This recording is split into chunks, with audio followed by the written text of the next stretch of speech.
Today we will discuss EMF equation of a DC machine. We have to see derivation of EMF equation of DC machine. As we know, we have to conclude that what are the parameters on which EMF equation depends. So EMF equation of a DC machine will depend on a machine constant, flux, and other parameter. As we go on starting our derivation, we can see this, that how to derive an EMF equation. Now,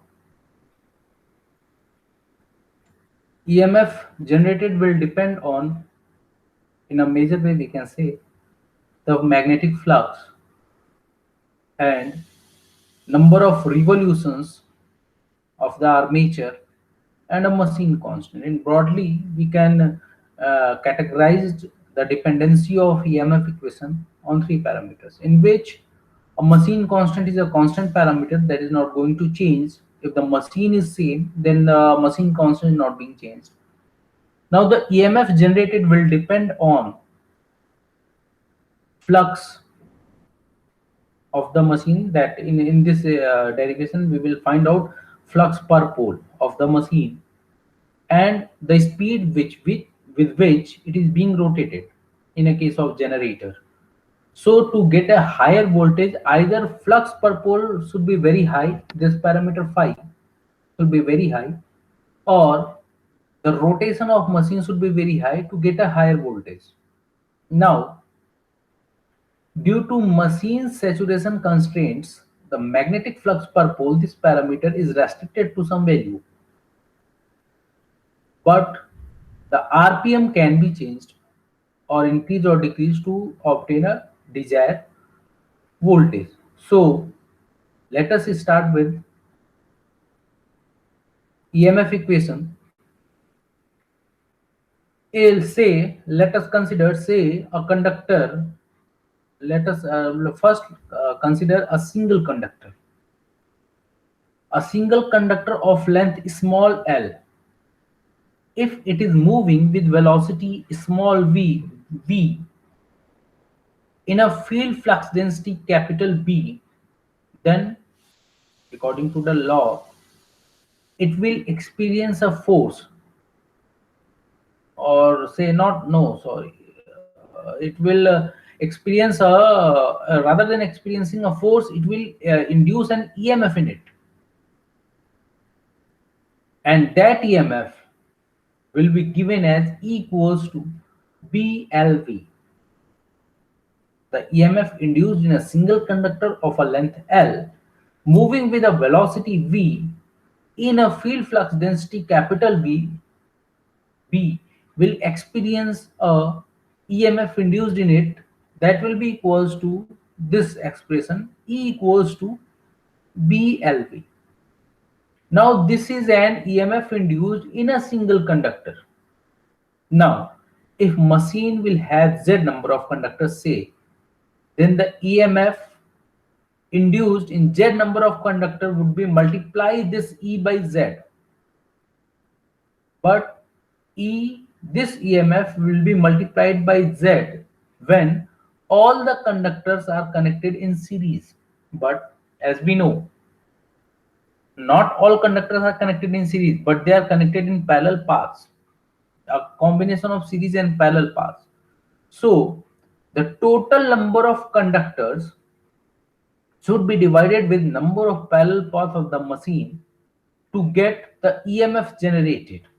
So here we can see this above expression is showing ZBLV. This is BLV is a EMF generated in a single conductor multiplied by Z total number of conductors.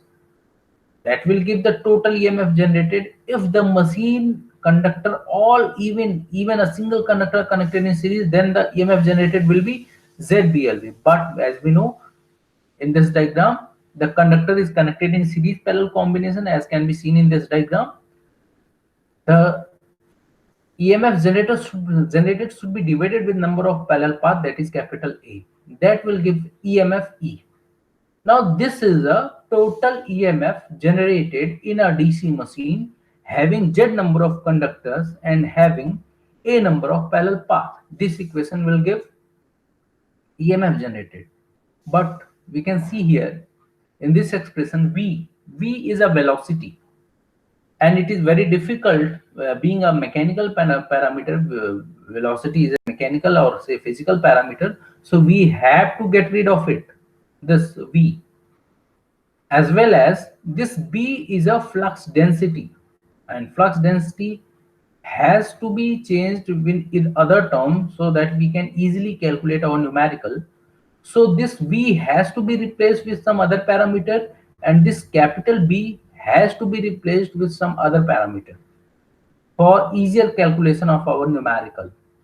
So flux density B in a machine may be defined as a flux density B equals to flux per pole multiplied by number of poles divided by cylindrical area of the armature surface.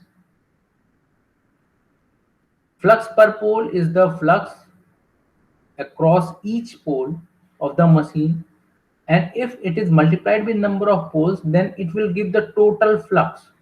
Flux per pole multiplied by number of poles will give the total flux. Flux per pole is denoted by phi, and number of poles is denoted by capital P. And since we know armature is of cylindrical shape, so cylindrical area of the armature surface will be 2 pi RL. So flux density B may be written as phi into P upon 2 pi RL. Now here, as we know, P is the number of poles, R here is the radius of the armature, and L is the length of armature conductor. So from a flux density expression, we obtain that B equals to phi P upon 2 pi RL. Now we will substitute this value in above equation. We will substitute this value in above equation, and then we get, here we have substituted the value of B as phi P upon 2 pi RL. Here we have substituted it. Now velocity V may be written as, the velocity V may be written as 2 pi Rn by 60. That is the angular velocity in terms of angular velocity, because it the conductor is not moving, it is rotating with in a circular path. So V, small v may be written as 2 pi Rn upon 60. We have taken here a denominator, we have a 60 because it is in RPM rather than in RPS, and R here is radius of the armature. So substituting the value of capital B, here we have substituted the value of capital B in the last equation, and the value of small v here 2 pi Rn by 60 in a EMF equation, that was ZBLV upon A. Now cancelling the common terms, we obtained E equals to Z P phi N upon 60A. This is a total induced EMF in a DC machine. In this case, here Z is number of conductor in the machine, P is number of poles in the machine, phi is a flux per pole in Weber, N is revolution, N is a say you can say RPM, revolution in RPM, and in the denominator we have 60 because this is in RPM, and A is number of parallel path. Now in this expression, you can see that Z is a machine constant, means the number of conductor is not going to change until the machine is being changed. And number of poles is also, if a machine is designed for 4 pole, it will remain a 4 pole machine unless and until we are going to change its construction. and this 60 is a constant, and A is number of parallel paths will depend on the type of winding being done in the machine. If a machine is done with a lap winding, then A, the value of A will be equals to P, means the number of parallel path in a machine for lap winding will be equals to the number of poles of the machine. So this parameter ZP upon 60A, this is a constant, and if a machine is wave wound, then the number of parallel path is always 2 irrespective of number of poles in the machine.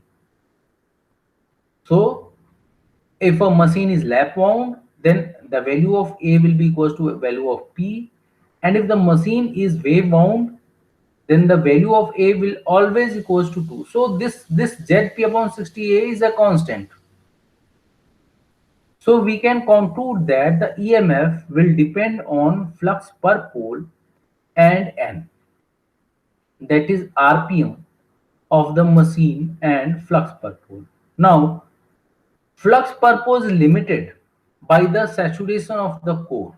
If the core gets saturated, then its flux per pole will not increase from after a specific value, while RPM can be increased. So if we want to get a desired output voltage, then we have to change RPM of a generator. So in a short, we can say the EMF of a DC machine equals to ZP phi n upon 60A. So we have concluded and derived EMF equation. Above equation shows that E remains constant by virtue of field coil parallel path independent of rotation of the armature.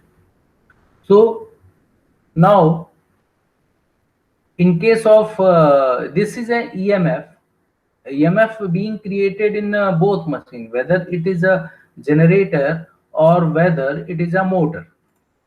But in motor, it is called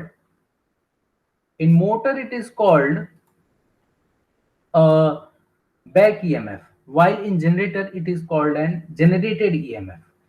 So the expression for back EMF and the expression for generated EMF would be same.